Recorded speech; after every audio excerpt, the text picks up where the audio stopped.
Finally, the pod has come back to the league. Welcome back to the MFFL. New season, new us. John here, owner of the Input King. Want to throw a little ode out to my former co-host. My boy is a major wrestling fan. Unfortunately, due to some unforeseen circumstances, we have a few adjustments to make to how we handle the pod going forward. So we're going to test out a couple of different models. But for today, I'm excited because my new co-host is Raph, owner of the Runners of the League. Welcome, my brother. Thanks for having me, my man. I know it's been a long time coming, to say the least. When we originally started to do the pod, I think I was part of the plans, per se. But things happened. God has a plan. Now we're here. God did, right? So, so just to give everybody a heads up, we got a big old pod today. It's the middle of the season. We're trying to cover a lot of stuff. We're going to have some recaps. We have some weekly predictions. We have the midseason pod awards. We have predictions for the remainder of the season. Got some trade opportunities. We have some midseason NFL awards. We'll cover some, who think MVP and stuff. And at the end, don't leave out on us early, we have the real, true midseason MFL power rankings. The real rankings. The real rankings. So don't get all your panties in a bunch. This isn't branding stuff. That's fine. We'll be good. All right. So recapping the season so far is how we're going to start. So the biggest takeaways from the first half of the season, Raph, what you got? Biggest takeaways from the first half of the season is fantasy football is fantasy footballing. Yeah. The amount of injuries that have devastated the league is, I don't remember a season happening or shaping the way that this season is shaping. John Elkins' title run comes to mind maybe, but other than that, I think you're right. Yeah, for sure. But just all of the injuries that people have sustained, like the CMC thing just happening out of nowhere. Just a recent memory. Hurts my heart. Right. Another one that's going to hurt your heart is the Chris Godwin injury on that hip drop by Roquan Smith. Mike got rid of these. Yeah. The Mike Evans injury, we can go on and just have a pod just on the injury. So biggest takeaway so far, and I think we talked about this in the group messages, that, depth is a real thing, especially in Dynasty. Having depth, having players that you can plug in and get you some points, it's vital, pivotal for sure. Yeah, and I think that's why we've kind of always differed on how you structure the league and how I would I don't like there to be a lot of players out there because of this exact situation, right? I don't want players out there to be able to go to the wire and be like, I can go pick up a certified starter right now for nothing. Yeah. Whereas in deeper league, guys like Kareem Hunt are on rosters already. So if you really want Kareem Hunt, go spend your asset to go get him because he has value, right? So that's kind of where I like to see Dynasty go. So mine is more based on our teams a little bit. So my biggest takeaway so far, kind of the injury thing, is slow start by myself. Struggling out the gate, barely over 500 as a title favorite, right? I'd say me and you coming into the year were probably two title favorites. No knock to you, Brady, I promise, but it's just saying what it is.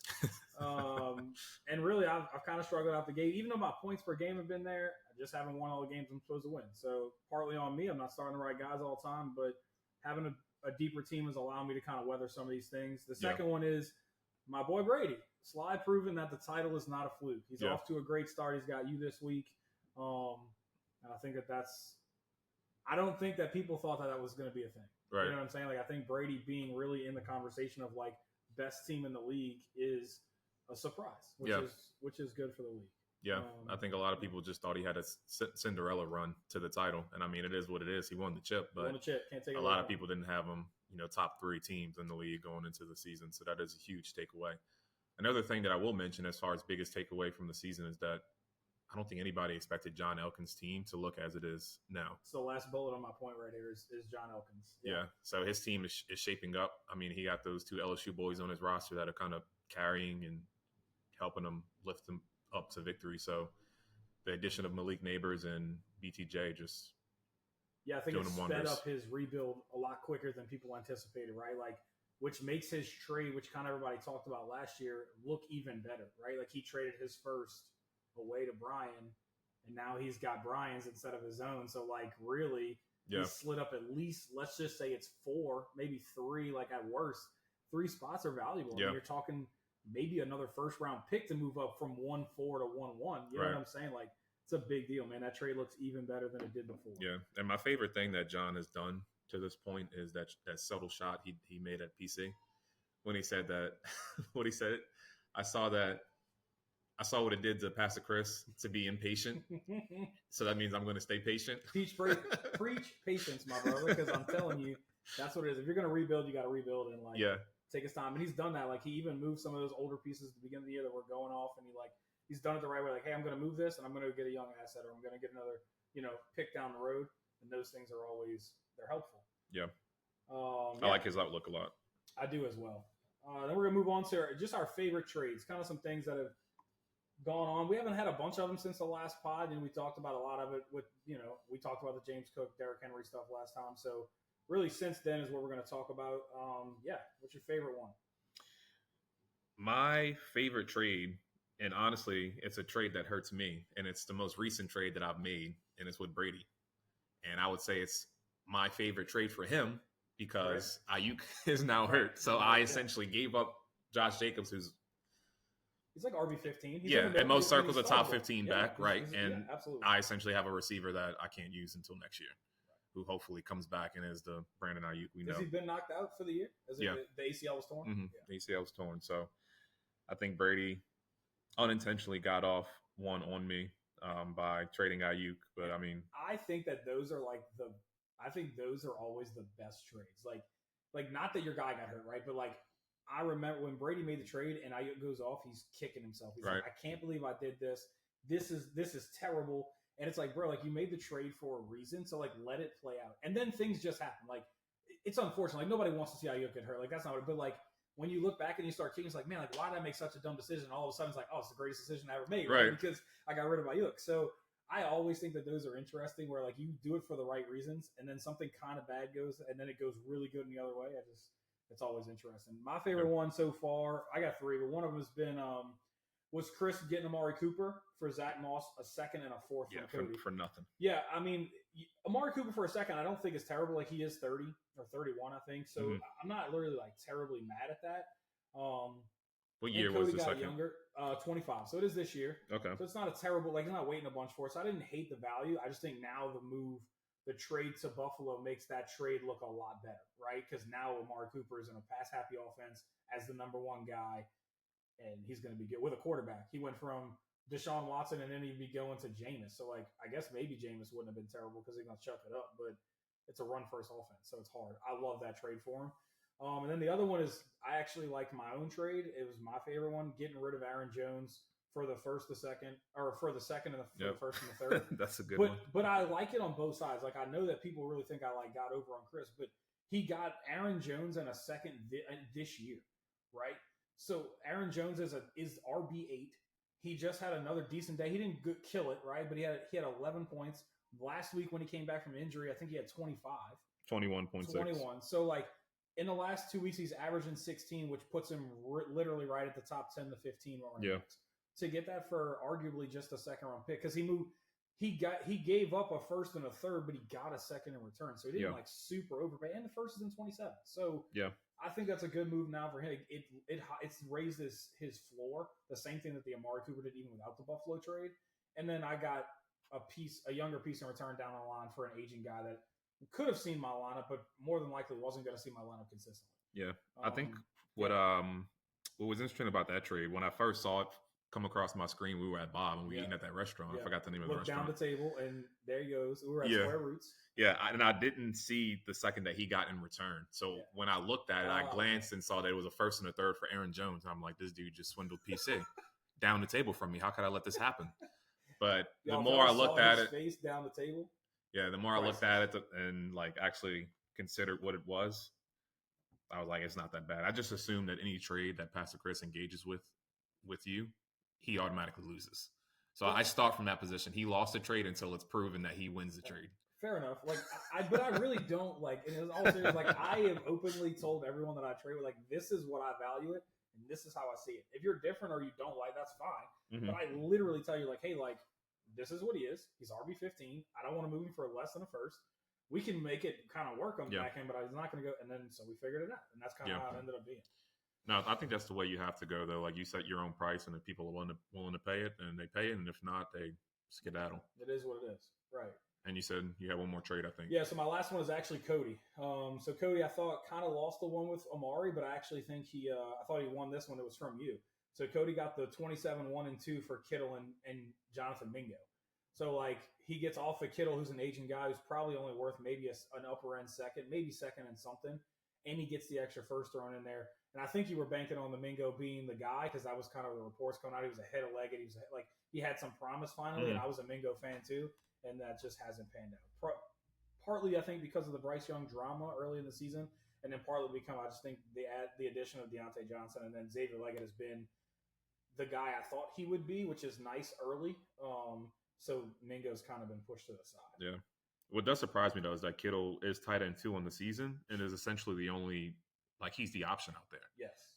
Him and Jordan Mason are going to be the 2, guys out there. So I think that had I been patient and just kept Kittle, I wouldn't, kick myself for that trade. But I definitely wish I had that first and second back for sure. Yeah. And again, I don't think Cody probably would have got not quite as much now, right? Even with the Mingo stuff. But that was the other one. Yeah. All right, so moving on to this week, we have 4 big-time games coming up. We kind of talked about it a little bit in the group already, where this has major playoff implications. We're halfway through the year.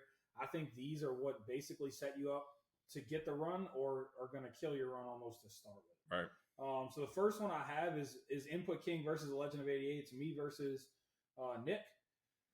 You taking yourself or what? The depth, I'm going to give you a little bit of analysis, then I'll give you my answer. So the depth is really starting to show out a little bit. I really think if I'm going to have a chance in any part of the season going forward, Mahomes has to actually be a top, just be a top 12 guy would be nice. He's 27 or something.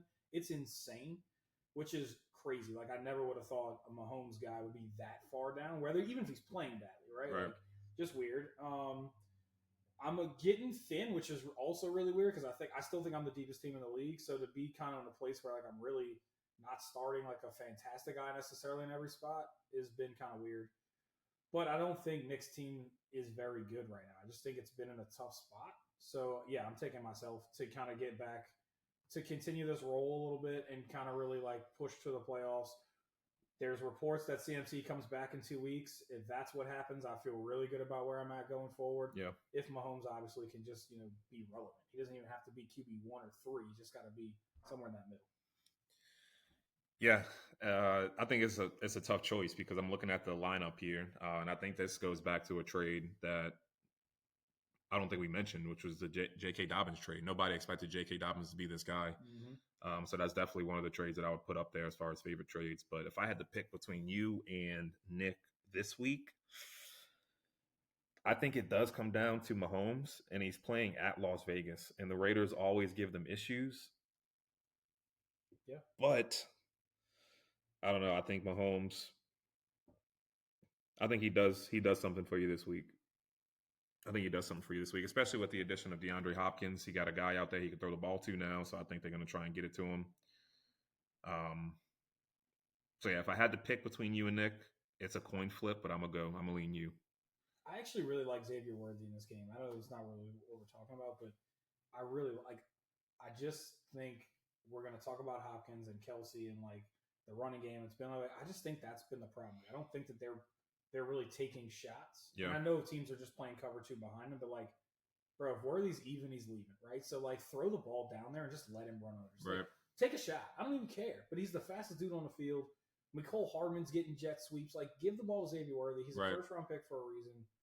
Let's go see what happens. Yeah. So and their running game is great right now. So yeah, but they're playing. Look, they're playing. That's what's crazy. People are talking about all these teams. I'm how do you not have the Chiefs as the best team in football? We can talk about the Ravens and all that stuff, and I'm not knocking anybody else. Mahomes is one of the worst quarterbacks statistically in the NFL this year, and they are undefeated. Right. What happens when playoff Mahomes shows up and all these other things are still happening? How do we not take the Chiefs to be the best team in football? Right. I don't know. I just think their defense, especially being as injured as they are. Right. We're talking about Hollywood Brown done for the year. We're talking about Rashee Rice done for the year. We're talking Juju to get quickly. Now he's kind of back out already.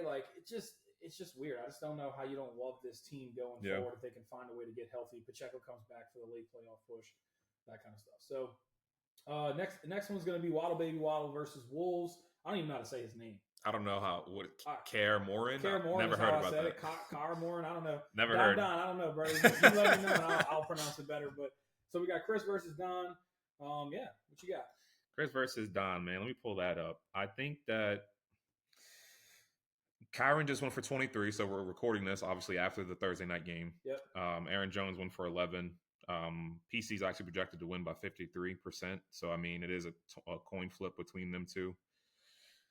I mean, I love the running backs of Pastor Chris. You know, Jordan Mason, Kareem Hunt. I think they're going to play well. I'm not in love with his wide receivers. But he does get Waddle back. Yeah, but he's not starting Waddle right now.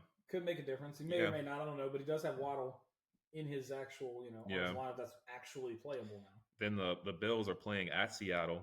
So 12 always makes a difference. Yeah. I don't know. It's a coin flip, but if I had to pick, I'm going to take my boy Donovan. I would expect that. I don't know why we're taking so long with this. Like, if I had to, I mean, it's what and what, especially, but I think. Yeah, so I think I'm just projecting Chris here. I think that this is kind of what starts his playoff push. Like, he's kind of had some rough luck with who he's starting, whatever. Yeah. And that's another thing you have to consider is his luck. Well, but here's the deal, right? Like, I think that's been taken away from him. He doesn't have decisions to make this week. Like, literally, I think the trades that he's made and the things that have happened. I mean, he has the Waddle decision. Just that's it, though. He ain't got 7 of them to make, right? I think the clarity of his actual starting lineup moving forward helps him a lot. So I don't know that there's as much decision to be made week to week for him, which I think stabilizes the team and helps his overall outlook. And he needs this. Like, this is literally his season on the line. If he doesn't beat Don, I think his season is over. I don't think that he can recover from. Yeah. This is a game that he has to have. I know it doesn't factor into fantasy football, right? But I'm just gonna say that he gets it done because I think the clarity of his starting lineup is better, right? It's where it should be. So I think Chris finds a way to do it, and it'll be, that's what happens. He is starting 3 Bills, and they're playing at Seattle. So I don't love that, but then again, it works sometimes. Right. Seattle's defense hasn't been great, right? Yeah. But you are playing at the 12, so you're just hoping for a shootout. Whether Buffalo wins or not doesn't matter. Right. Just hope for we need a 51-48 game there. And Donovan, on the other hand, has the MVP right now and Lamar Jackson. I didn't know you had Derrick Henry. I love. We have Derrick Henry. We have Lamar Jackson. You're right. So, man, I love Lamar Jackson. Obviously, Joe Mixon has been another surprise this year. I mean, if he can find Bateman again, Devonta Smith, I think he's going to start ratcheting it up. I think that was the difference for me. I think they both have running backs that have been great. Mm-hmm. I think the wide receivers, neither one of them has special guys necessarily, but I don't love Dom's receivers, right? I don't love having Bateman in the starting lineup. Devonta Smith has not been good, but not to be fair to Devonta Smith, I don't feel his offense has been very good outside of Saquon, right? So and he also has Pittman with AR back, and which is no good. So I don't think that he can do enough wide receiver wise to make that a game. And I think Chris's guys do, whether he starts Waddle or not. I think in order for Don to win, he'll need another 4-touchdown performance from Lamar Jackson. Yeah, I think Lamar's going to have to go carry him. Which isn't outside the realm of possibility. I mean, they're playing at Cleveland, which, I mean, they play their teams tough. I mean, they played the Eagles tough. They played the Bengals tough. I think I wouldn't want no part of somebody playing Cleveland, but the difference is it is Jameis. So, maybe you'll get a few extra opportunities because he'll turn the ball over and maybe that'll happen for you. I don't really know. Yeah. I'm interested to see what Cleveland looks like going forward with the fact that now they have Nick Chubb back. Can they balance Chubb and forward and still be a run-first team and just play some defense and hope Jameis can do enough? Right. So, I mean,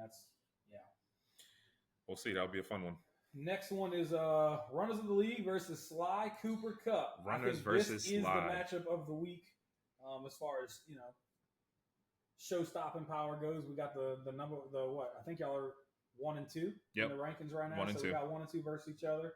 I'll start because obviously you're going to take yourself. So I'm going with Randy Orton. He's going to take down another streak, right? It doesn't make sense as to how Brady's supposed to do it, but this is what Brady does.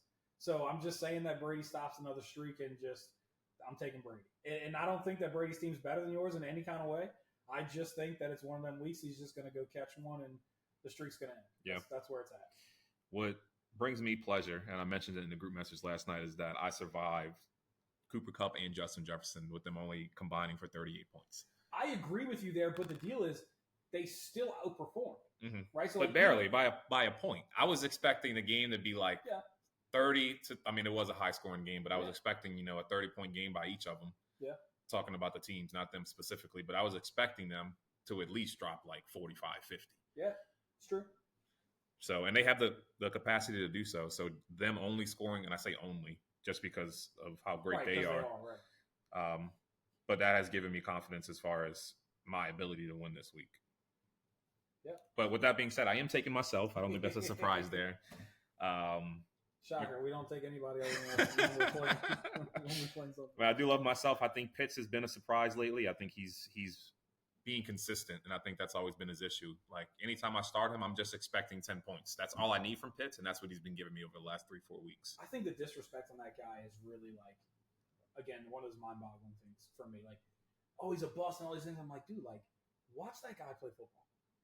He can't do anything else other than what he's doing. Like, they're throwing targets. He's open. Like, when he's good, he's good. He's blocking better than he's done before. Like, he's playing good football. Yeah. It hasn't equated to the greatest fantasy season, and maybe that's why people are upset. But okay, I don't understand what else you want from that guy. I think he's playing good football. Yeah, I think the only thing that I'm being critical of my own team that would give me cause to pause to not pick myself, although I am picking myself, is that I have A-Chain back, who's a semi question mark, with Tua in his first game returning. I'm starting Tyler Lockett simply because DK Metcalf is out, and I've sustained injuries to Ayuk and Mike Evans, so I can't start one of those two guys. So I'm hoping that Geno finds him a lot. And then I don't think JD's playing this week. Has there been any comments of him I don't know, playing actually, or not? I haven't seen it. So I don't know if he's playing this week, but I'm starting McLaurin.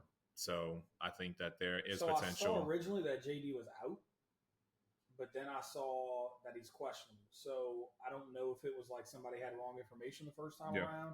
But I have not, like, on the sites and stuff, I have not ruled him out entirely yet. So I actually don't know what his injury. I think it's a rib issue, so it's got to be a pain tolerance thing, or the risk of re-injuring if he does take a shot. So I think that's kind of what the decision is going to be. Can they win that game? Yeah, that'll be the only issue I have with picking me. But again, I mean, I think Ayuk and Evans combined for like 13 points last week, and I still went for 180. Yeah. So as long as I have Derrick Henry and the Eagles in there, like, you'll be fine. I agree. I think, like I said, I'm not saying it makes sense. I'm just taking the streak to end. Last one, struck down but not destroyed versus like a good neighbor. And I feel like this matchup has some stink on it because I don't think John really appreciated the rankings by Brandon as well. He does not appreciate those rankings, as do most people not appreciate the rankings. Because generally, people like to have them rationale, and I don't think Brandon's rankings have rationale. Maybe in Brandon's brain they do, but like I don't understand how you got more hurt than I did over the last week, and somehow you still jumped me, and we both won. But it's fine. It's whatever. I just want to know how it makes sense. Like, you lose the guy you traded Josh Jacobs for entirely, and I lost Godwin with people behind him still to be able to play. Like, you're starting Tyler Lockett. I'm not. And I went, whatever. Yeah, fine. We'll talk about it. More to come later in the podcast. All good. Yeah, it's fine. So I'll go first in this one. I think Brandon needs this a lot like Chris. Like, I am viewing this exact same way that Chris and Don's game. If Brandon loses this game, I think you're going to see a fire sale. I think that he doesn't have a choice. I think not having Jameson Williams hurts John. He's out for 2 games. That's kind of like the boom bust. I know he hasn't been great, but you never know with Jameson. So if he catches, 2 for 45 and 2 TDs or something, like, that's a big deal. And I think Brandon's getting healthy, right? So Brandon's going to finally get to start a good lineup again, like a healthy lineup. Yeah. And I just think he's catching John on the right week. So I'm taking Brandon to kind of like jumpstart this, at least keep his hopes alive to make the playoff push. Yeah, and I agree with you wholeheartedly. I think that he's catching John on the right week. I think his team's healthy and happy. Tariq Hill's getting Tua back, like we just mentioned in my matchup with A-Chain. So I think obviously that helps him a lot. Tariq Hill is going to be Tariq Hill this week. He has JT back. Pollard's been consistent. So I just think this is going to be the week for Brandon. But again, if he doesn't lose, I don't see how, or if he doesn't win, I don't see how he'll make that playoff push. So it is a must win, but I think he's going to pull through. I agree. I think it'll be interesting. I think John is one of those fun teams to watch on every time. Yeah, and I'm not saying this as a slight at John at all, because we talked about how great his team is, how his outlook's very positive. But if he wins, I won't be surprised.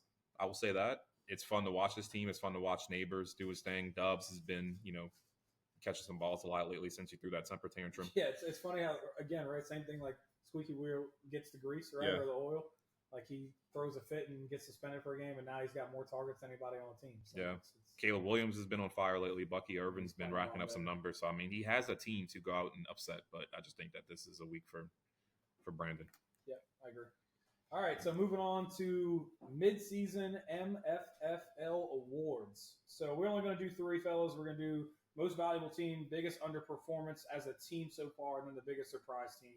We have not talked about these. We may have the same thing. Nope. Who really knows? Off the top of the head. So give me the most valuable team so far. Most valuable team. And the way I do these, I don't like to pick myself. So with that being said, I don't feel like you give wrong answers because it's you. That's just not what you do. I realized how that sounded, but I didn't.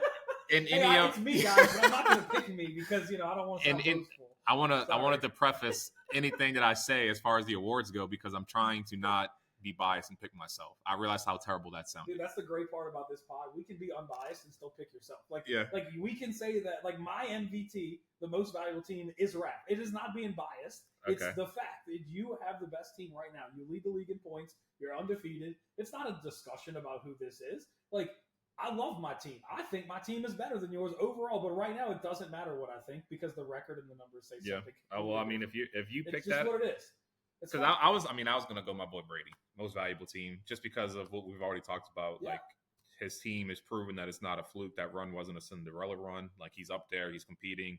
He has 1,100 points himself. Yep. I think me, you, and him are all around that number. So I mean, his team, is 5-2. He's been unfortunate in the last 2 losses. So I mean, he has Ayuk that one game. He beats PC. He's 6-1. Yep. But most valuable team, I'm gonna go Brady. I like it. Next one, biggest underperformer so far. So who has been the biggest surprise in the bad way? Biggest underperformance, I'm gonna go Brandon. Okay. Because I think he has a lot of name power, but again, I think that we can contribute it or chalk it up to injury. But I just think that he's underperformed, and I think he knows that he's underperformed, which is why he changed his team name to what it is now: struck down but not destroyed. He knew he was struck down, meaning underperforming, but he's saying to himself and to the league that I'm not destroyed, I'm coming. Yes. But to this point, I think he's been the biggest underperformer. I have the exact same answer. So I think it's Brandon. But this is Brandon's philosophy, right? Like he has openly said before that his philosophy is I want starters. I don't want to have to make decisions. I want to be able to start starters, right? And that's what I want. And when you get injuries to those people, this is what you end up with. So he's arguably the worst team in the league right now outside of the 2 people, purposely or unpurposely trying to, get a better draft pick. So he's the next guy of the people that we're talking about that really has just not been very good. So, and I think if you looked at his team on paper coming in, you would say he's a top 14, probably. Right. So, or at least in that discussion. So he's been my biggest underperformance as well. Yeah. Last one, biggest surprise team. We've talked about a little bit is John Elkins. It's like a good neighbor. Yeah. The jump from where he was a year ago, I think this is just another proof of like draft picks matter when you hit him. I'm not saying they all hit. Like I just dropped Traylon Burks from 3 years ago. I drafted in the first round. He's dropped. So I'm not saying that they all work, but I think that this is just a long-term success plan. And when you get neighbors and you get BTJ and they're doing this, good luck. I think his future is bright. Yeah. Just to be a little different, I'm going to give a shout out to my boy Cliff because I think he's overperforming. I think he's been a surprise as well. Coming into the year, he was starting Tajay Spears and like Zach Charbonnet, who are actually playing pretty well. Yeah. But I remember me and Brady were roasting him in our group text saying that he's starting backups and just hoping.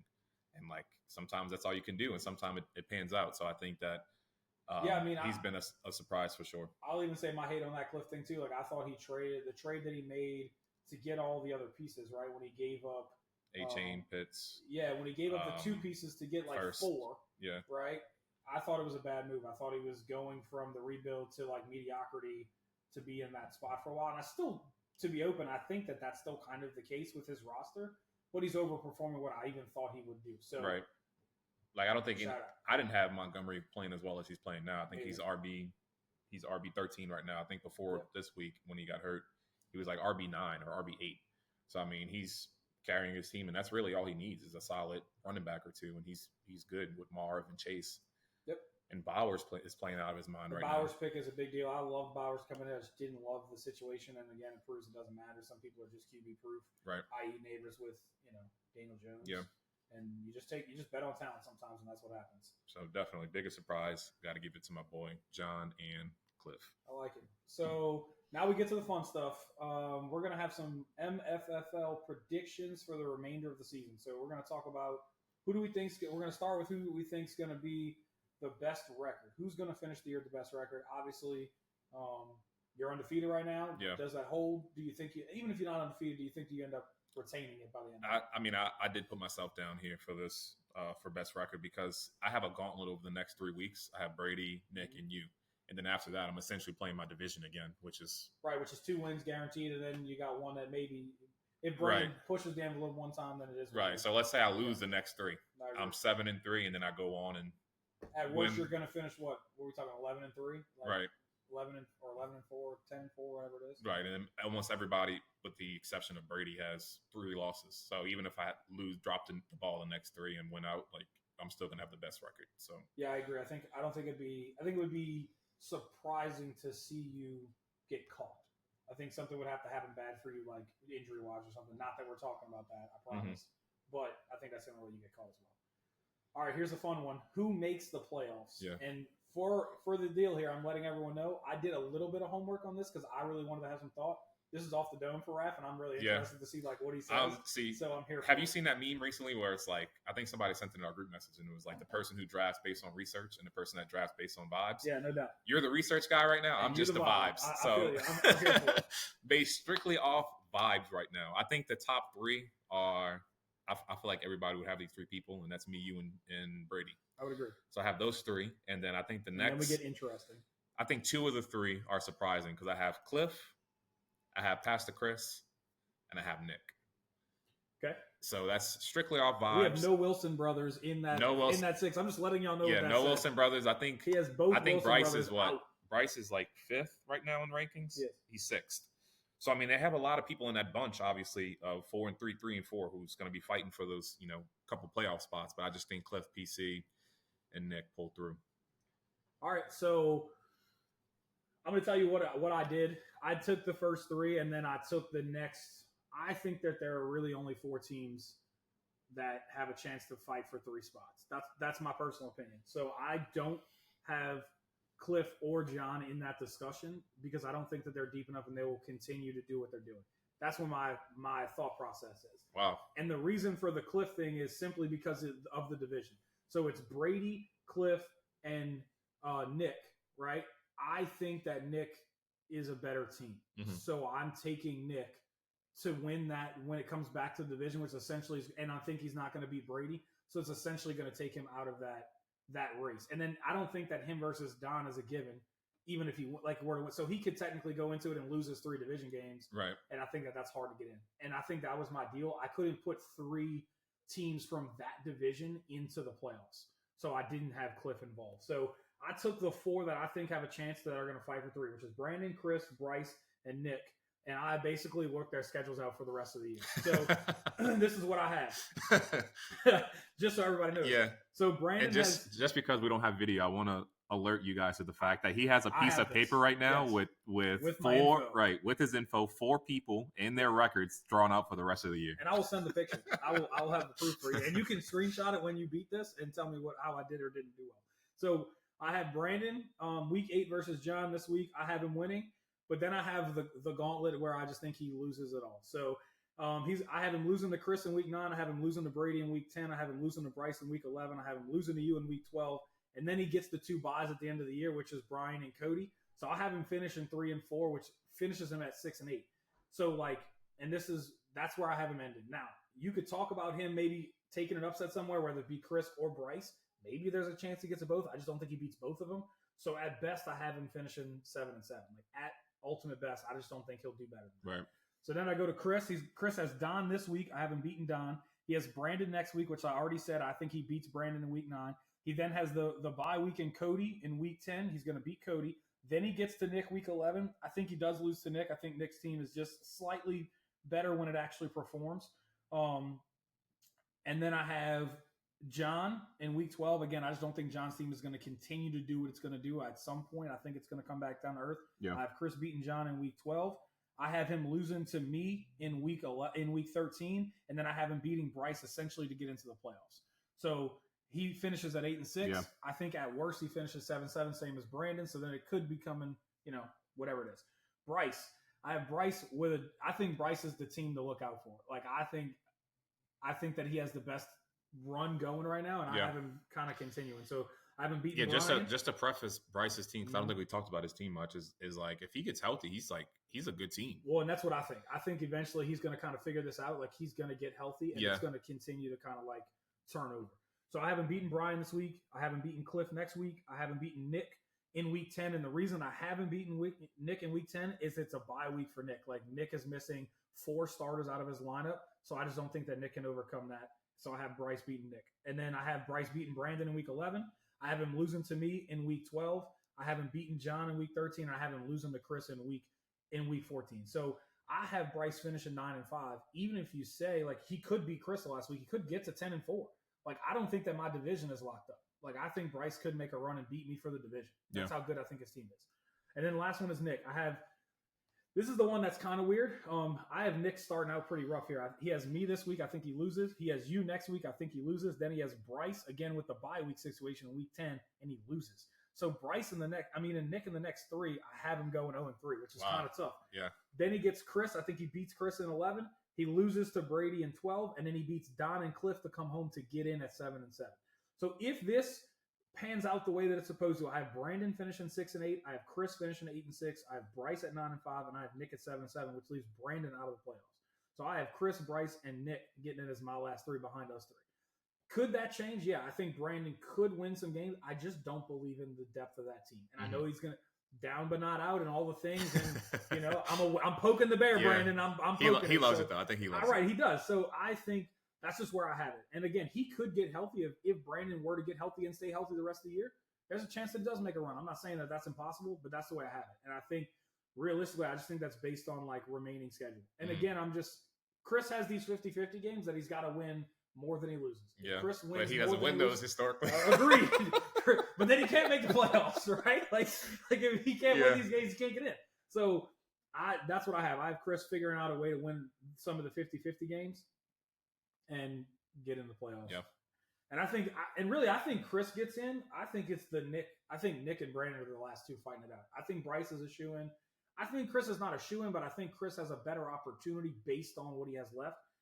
I think Nick and Brandon are Nick has the tougher division. So, like, I have Nick winning against Don and Cliff. That's not a gimme. Right? So, if he were to drop one of those and Brandon were to win one, Brandon easily gets in. So, I don't think that that's a done deal. Yeah. But I'm interested to see. I just think Nick's team overall is a little better, but it could be wrong. Could be. I love the research. Love the time you put in. I think that the end of the season for those 4 teams and plus like 1 or 2 others, maybe like it's gonna be a fun season. Yeah, I think it's gonna be real cool to be the way in. I think, like I said, I think the biggest deal is can Brandon find a way to win 2 of the next 5.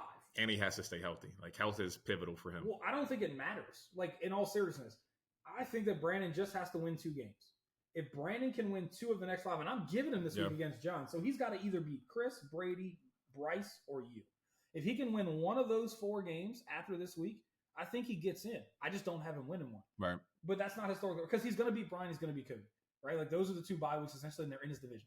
So he just has to win one of those other 4, and he probably sneaks in at 7-7. And he's not a team you want to see. Right. Like if you're the 3 seed, whether it looks like it'd be me or Brady, right? Like you don't want to see him in the first round. Like that's a team that could beat you. Right. So,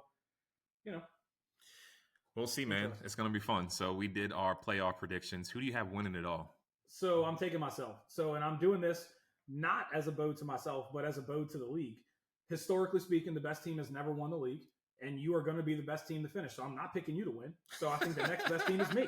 So I'm hoping that I can secure the 2nd seed and not have to play one of these guys because I think every one of those teams could beat anybody in the first round. Yeah. My goal is to get to the 2nd seed, to have a bye, and then the last 4, you never know. Whatever happens, right? So, and if I can get healthy, CMC comes back, I don't think anybody wants to play me either. Like Bryce, Jameer, CMC, I'll take it on against anybody, right? So I'm taking myself. Yeah. Again, I hope it is myself that wins it all because I would love to have 2 and 3 years. But drum roll, please, because I'm going to surprise you who I did pick with my champ prediction, and that is Mr. Youth Pastor himself. Oh, we got PC on the pick.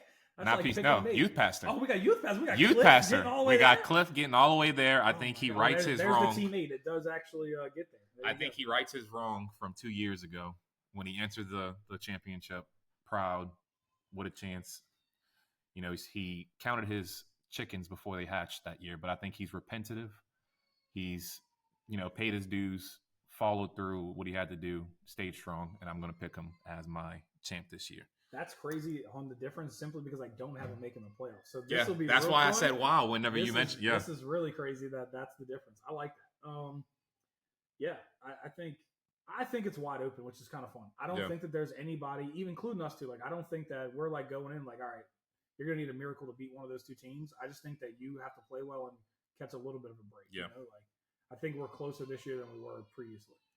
And I think it's going to be a Cinderella run. I don't think anybody in the league outside of Cliff would have him winning it all.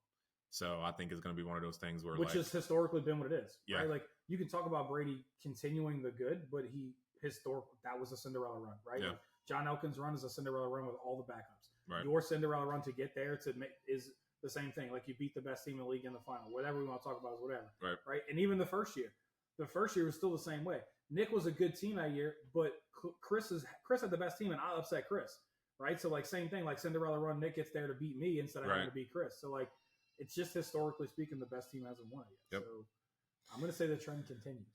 Should be fun. I don't know if I can handle Raph having 2 in 3 years. I'm going to let y'all know. I want to talk about Cliff saying he'll be insufferable if the Ravens win a Super Bowl. I can't imagine what Raph will be like. If I would sacrifice a second chip in this league if the Ravens could win a Super Bowl. Yeah. I don't know if I could handle that either, but it'll be fine. Okay. What would you rather?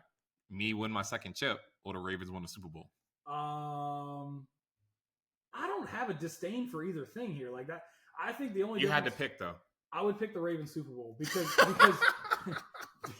that means I lost. This dude said Ravens Super Bowl because that means I lost. I couldn't win if I'm not involved in the NFL. If the NFL and the Ravens win a Super Bowl, I can't handle none of that. Like, but inputting into myself for like fantasy purposes, not having another championship with this team, that's scary. Like, not winning another title is hurtful at this point because I can't do anything else with the team. Like, it either is or it isn't. I can't build a team any better than what it is, which, like, I'm okay with if I lose, but it means I lost. That's just hilarious. It's not even about you. I would say that about anybody. I would rather have my chip and give up the Ravens winning a Super Bowl. Like, I'm okay for the Ravens winning a Super Bowl if it means I win a championship. Not like I need you to not win so the Ravens. Like, I'm okay with that part. Yeah.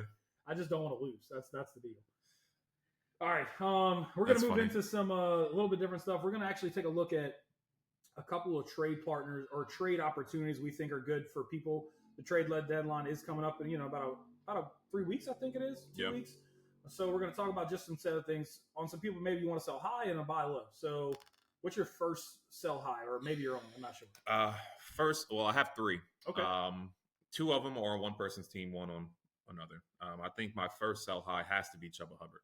And I think Bryce knows that as well, which is why I feel like we haven't talked about it, but I think he's offered Chuba to just about everybody in the league. I actually have not had Chuba in an offer yet. Okay. I don't think. I've had Wandell in every offer.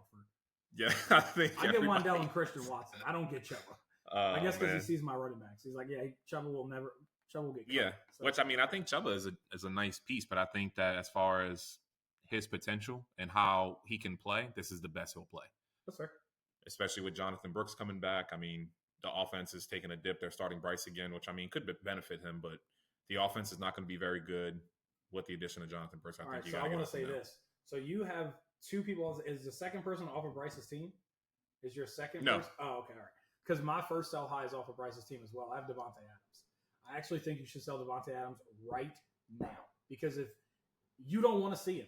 Because if he goes out and he doesn't do well, you can't sell him for a third. Right. If he goes out and kills it, you're still not getting better than a second and a third. You could sell him for a bona fide second, maybe a little extra piece right now. You might get 2 seconds out of it because of the hype. Right. And somebody in desperate need of a wide receiver, maybe even you, right? Like, just saying, like, you lose Ayuk, maybe I go get Devontae for the title run right now. Who cares about the picks? Like, I think that's a guy that should be moved off of Bryce's team because he can get some value right now. And maybe he doesn't even. Maybe he does. Maybe he's got to keep him because he wants to make a title run himself. But that's my sell high. Like, give me the hype guys that, like, same thing. I didn't put him on here, so I won't say it. So, like, but Devontae Adams is my first one. Like, ship it, see what happens, and go get it. Yeah.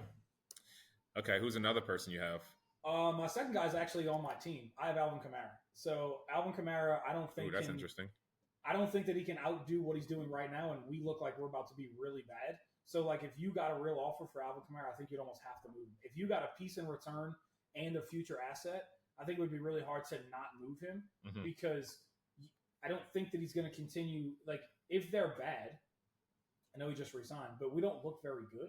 And if we continue down that track, when do we shut him down? Right. So Alvin Kamara is a piece that if you don't need him, or like he's kind of like a fringe starter for you, ship him because get what you can get for him. And I still think that that's real. And he's 29, so like he's getting to that point where like it's almost time to get off of him anyway. Yeah. So give me the other two sell highs. Other two sell highs. Both of them are on Pastor Chris's team. Importante. And we talked about the return of CMC, so I'm going to go Jordan Mason here. Yeah, that's a great one. I think you have to sell Jordan Mason just at the chance that CMC comes back and relegates him to useless. So if you have some offers out there where you can get something for him as opposed to just having him sit on your bench and just hoping that CMC doesn't come back or gets hurt again, I think that it'll value or provide more value to him if he can get some pieces that can push playoff for sure. Then the next guy I have on his team as well is Kareem Hunt. Obviously, I'm a Pacheco guy, so I think that leans into the Kareem Hunt sell high. I think Pacheco is just going to come back. There's reports of him coming back week 10 as well, or 11. That's the time frame that they're projecting. So I'm just afraid that for PC, if Pacheco comes back and again relegates him to useless, like what does he have? Right. So yeah, I would agree with both of those. I didn't put this one on here, but I'm actually going to throw a third one in there, and I don't know who has him currently. I think it's you actually. DeAndre Hopkins is the other one for the same reason I have Devontae Adams. Give me the guy right now. You probably with the hype going into KC, like probably the dude, especially if Juju's out. Right. I think this is as hype's going to get for him. So you're looking at a second. You might be able to get 2/3 or something out of him. Yeah. I think that's good value. Somebody give me a second for him. He's yours. I'm saying like I think that that's the value that it would take to get it off of you. And I don't think that a 27 second is a bad offer for a guy DeAndre. Right. If I needed a receiver, I think that that's a good for the rest of the year, even if it's just for the rest of the year. Like, especially most of you don't value picks the way that I value them. So like a 27 second is essentially nothing. Right. So like go get it and go get a guy that could potentially, and at the same time like get rid of it. All right, so going on to buy lows. So if you're out there and you're searching, some of these guys might be on some teams that aren't contenders, which means you really might have a buy low situation. Yeah, give me your first one. My first one, and the thing is, I thought about these because I'm not sure you can buy any of these players low, but I think that the teams that they're on make a big difference, obviously. And I think that because of the teams that they're on, neither of which any of my buy low candidates are on playoff teams. So they're not on teams that could use these specific players. I think that you can go get them and kind of negotiate with them to the fact that they're not going to make the playoffs. Therefore, you can get them. Fair enough. Okay. Either with future assets, younger players, et cetera. So my first buy low is T. Higgins. Okay. We all know Cody's not making the playoffs. We've made the comment that it's essentially a bye week when you play him. Right. T. Higgins is a diamond in the rough on that team. So I think if you can make an offer to Cody and get T. Higgins and he can bolster your squad, like by all means, go get T. Higgins. Yeah, I think I've had a few conversations with Cody, not to put Cody like out there what his thought processes are, but like I think that he's done a really good job so far of like not selling him low. Yeah. So like I think that you're gonna pay a price for T, which is I still think is the right decision. I'm with you. Like I think if you're looking for a guy, I think T is the guy that I'm targeting, but I do think you're gonna have to pay for him. I don't think you're gonna have to pay Garrett Wilson or something value for him because I don't think he's that guy. Right. But like I think that Cody's valued him correctly, which means you're not gonna get him for nothing. Which I think is kind of the difference, which is why he hasn't been moved, I think, so far. I think people have come to Cody and like, and this is not, I've not talked to Cody about what's actually been brought to him, but I think people are kind of going to Cody and being like, I'm going to give you a second and a third for T. Higgins and we're just going to move on. Like bro, like he has value, right? Like even if he's on Cody's team, you know, his value could go up next year. He's a contract guy, like, you know, all that kind of stuff. So I think, but I do like that. I think that that's one of those guys that if you're a playoff team, I think that's a really important push to maybe go get. Definitely. So I have two buy lows. One is a group, technically. I have anybody on the Miami offense. Tua is now back. I made this before they actually announced Tua was coming back, but I wanted to buy on anybody that was a Miami guy before they start going back up again because people are like, whatever, dude. I don't even care if it's Tua. Like, buy Tua. Because I think all of those guys are about to hit the upswing again, and you want all of them. Because including Jonnu Smith. I don't even know if Jonnu Smith's on a team or if he's sitting on waivers or something. He's on my team, brother. I think that that's a great guy. I said that coming into the year. I thought that was like the steal of the tight ends. Like I really thought that of the guys that you weren't going to take basically in a redraft too, where you were just going to like get a tight end at the end. I thought Jonnu was the best target because He's in a great offense, and there's no real player like him on the team. Like, he's the biggest, strongest, physical catcher of the football that they have, and you need a guy like that. Right. And then the next guy I have is, I know that he's not getting moved because he's on Brady's team, and it's George Pickens. But I'm putting George Pickens on a buy low because you could probably get Pickens right now for a first, a second, and maybe a third or something, or like some variation of that. I think that Brady would be intrigued by the move, and I think he's worth 10 times that in 6 months. I think that guy's about to shoot to the moon because Russell Wilson is a much different player than Justin Fields. It's not a knock to Justin Fields and how winning football, but Russell Wilson is going to say, George Pickens, 1, I want him throwing the football. George Pickens, and 2, I want him throwing the football. And Pickens is maybe the best contested catch receiver in football. Yeah. So, like, give him the ball and give him opportunities to be really good, and I think George Pickens to the moon. Like, yeah. As long as Russ is the quarterback. What sucks, man, is like 2 or 3 weeks ago, me and Brady were in trade talks, and I was very close to getting George Pickens from him. Yeah, and I don't think he's going anywhere now. But no, I still think he's a not. buy low because I think it's like an investment, right? Like, it's like buying a house. It's only going to start here, and even if you overpay right now, it doesn't matter because it's still going up. Like, that's where I think he's at. He's still, what, 22, I think? 23? Yeah, he's a youngster. He's like super young still, even though he's been in the league a couple of years. He was like 20 when he came in. Yeah, so let's check. He is 23. Yeah. So a lot of football ahead for him as well. The second player and last player I have on my buy low is Deebo Samuel. With the injury to Brandon Ayuk, granted, you know what you're getting when you trade for Deebo Samuel. Like, you got a guy that can be out with a cough, or you have a guy that can go get you 25 a week. No doubt. So let it be a warning to you. Obviously, we all know what you get when you trade for Deebo Samuel, but I mean, he's the guy out there. I think that obviously the Ayuk thing helps him a lot. Who is Brock Purdy going to target outside of Ayuk? My guy's on my bench right now. The guy sitting on my bench, right? That's who he's targeting. Right, but I think I looked at metrics and as far as when he played with Ayuk and when he didn't, and his target share and all those metrics that you love are through the roof. So if you can get him from Bryce for the low, I think that's somebody that you can grab. That would help. I would agree. I like Deebo going forward as well. All right, so we got 2 more things left. We have some midseason NFL awards, and then we'll get to our power rankings. So we're going to go midseason NFL awards first. So we have the biggest surprise player. These aren't real awards, y'all. This is just us like picking. So biggest surprise player. Biggest surprise NFL player. I'm going to have to go Derrick Henry. Same. I'm not even sure. It's literally it has to be Derrick Henry because we chopped it up in the group message about it. Again, I thought he was going to be a fullback touchdown merchant. When I traded for Derrick Henry, I was like, he's probably washed.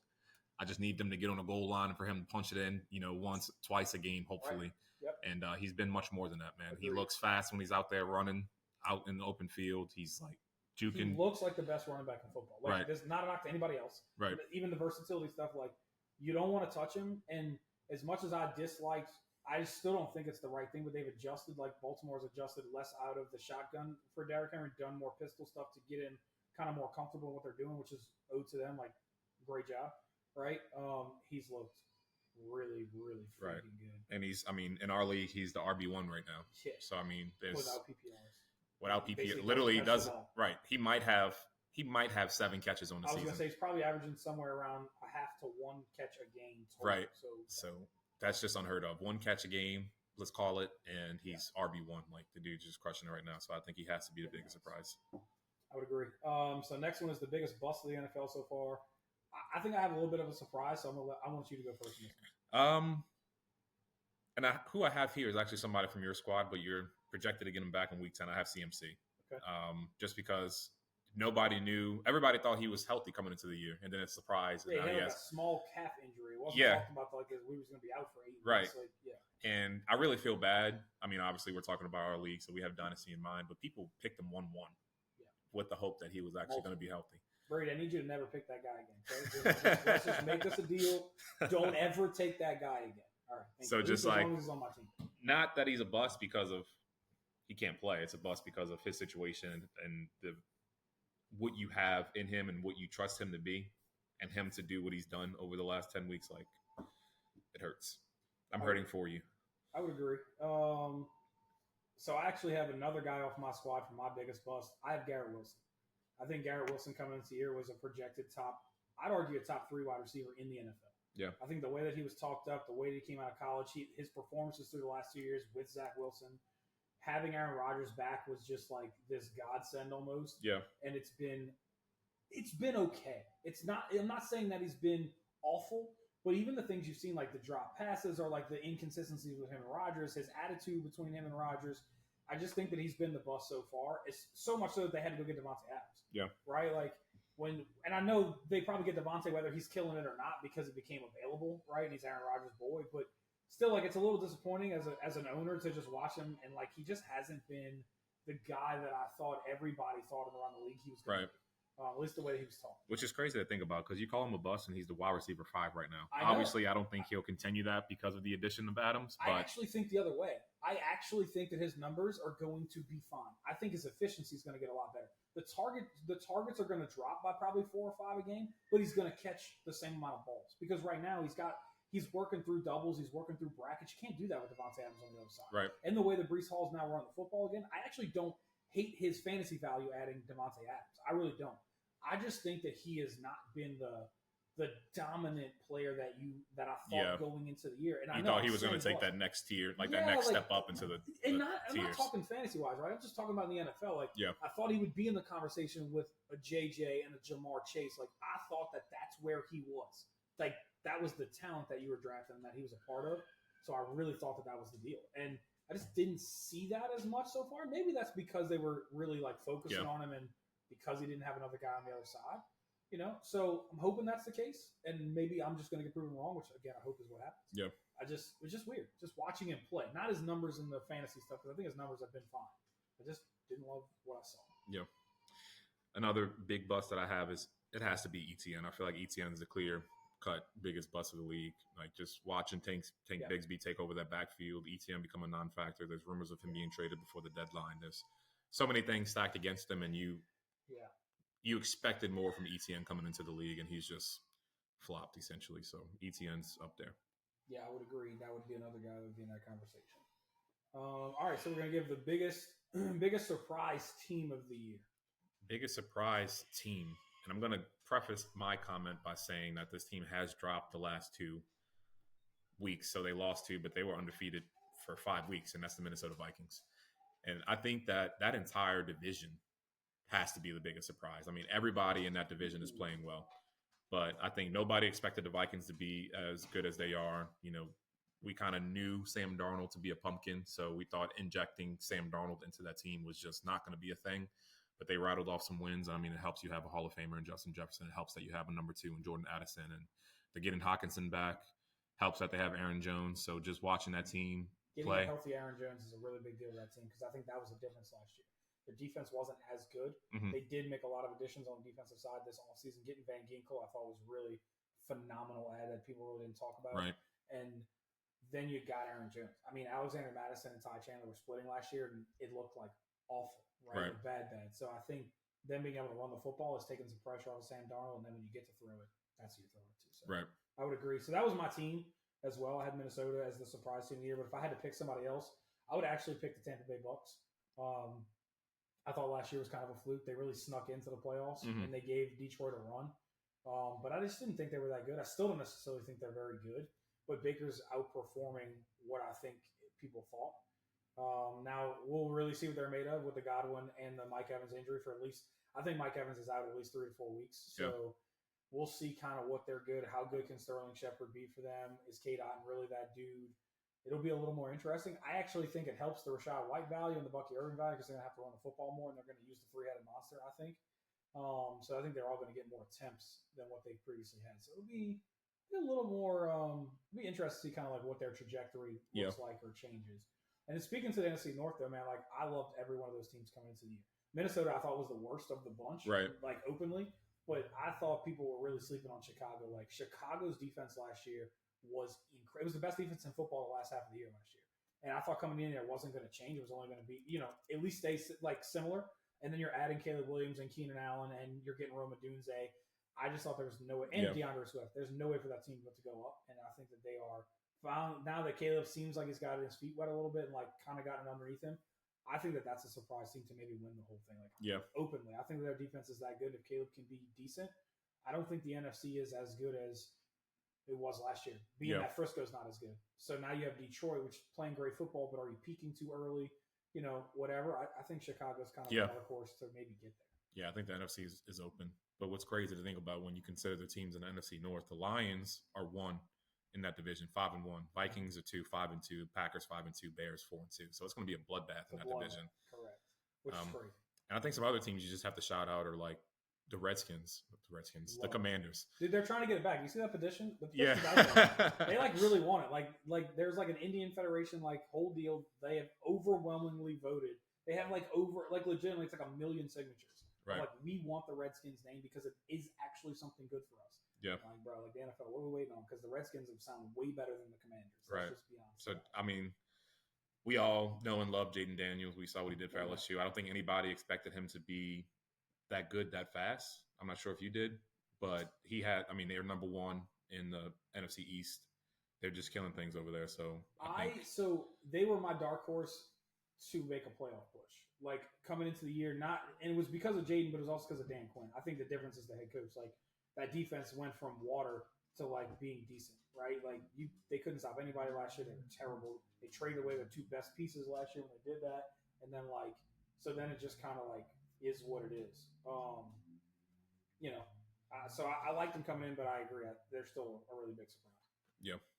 All right. So last one of the midseason awards is the flop. So biggest flop team. Who's the team you thought coming in? Biggest flop. Title contenders that are no longer really in. Yeah.